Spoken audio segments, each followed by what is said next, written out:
Sir लहानपासून यांना म्हणजे ऑटिस्टिक डायग्नोस आहेत. आता आपल्याकडे म्हणजे की थोडंफार मीपणा आहे, रागराग आहे, चिडचिड आहे. त्याच्यानंतर घरी कोण नसले तर मोबाईल एडिक्शन जास्त आहे, मोबाईल वापरणं, फोन व्हिडिओज बघणं वगैरे आहेच. कधीपासून आहे? सर आता 4 वर्ष झाले आणि वाढले 4 महिन्यापासून. म्हणजे त्यांनी आता आपल्याकडे पहिल्यांदा आपल्याकडे का आले? अगोदर ऑटिझमची ट्रीटमेंट त्यांनी लहानपणी घेतली होती का? नाही सर. थोडं घेतलेलं दिसतं. हां, हां. लहानपणी घेतलेलं दिसतं. हो हो सर. हां. 4 वर्षापूर्वी घेतलं होतं. हो, वय हो. किती? 15. ठीक आहे. तर हा पेशंट आहे, आमच्या मागे आहे. मी चेहरा दाखवू शकत नाही. तर वय आहे 15 वर्ष. ऑटिझमचं डायग्नोसिस लहानपणी झालं होतं. आता मुख्य कंप्लेंट आहे ती नातेवाईकांची की तो चिडचिड करतोय, मोबाईल जास्ती वापरतोय. आणखी घरी आईवडिलांवर तो हात पण उगारतोय, मारहाण पण करतोय आणि सेक्शुअली तो फिमेलकडे जास्ती अट्रॅक्ट होत आहे. तो असं पॉर्न व्हिडिओ बघत आहे, मोबाईलमध्ये जास्ती आपला वेळ घालवत आहे. आणखी कधी कधी डिसइनिबिटेड बिहेवियर म्हणजे कपडे काढून पण तो इकडे तिकडे फिरतो, अशी नातेवाईकांची मुख्य कंप्लेंट आहे.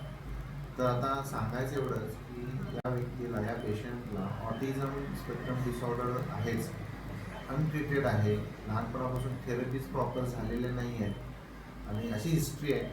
फक्त त्यांनी एकदाच काय ते 2-3 महिन्यासाठी ट्रीटमेंट घेतली होती, पण ऑटिझमची ट्रीटमेंट त्यांना फार काही कंटिन्यू करता आलं नाही आणि आत्ता त्याच्यामध्ये वागण्यामध्ये इश्यूज आहेत, मूड स्विंग्स दिसत आहेत, डिसइनिबिटेड बिहेवियर पण आहे, व्हायलंट पण आहे.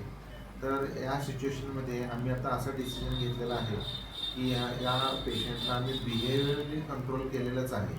मग आम्ही ड्रग्सनं आम्ही कंट्रोल केलेलं आहे. पण आमच्याकडे जे ऑटिझम थेरपी जे सेंटर आहे, निर्मल ऑटिझम थेरपी सेंटर, याच्यामध्ये आम्ही थेरपिस्टची मदत घेऊन ऑटिझमसाठी पण वेगळ्या थेरपीज आम्ही आता सुरुवात केलेली आहे.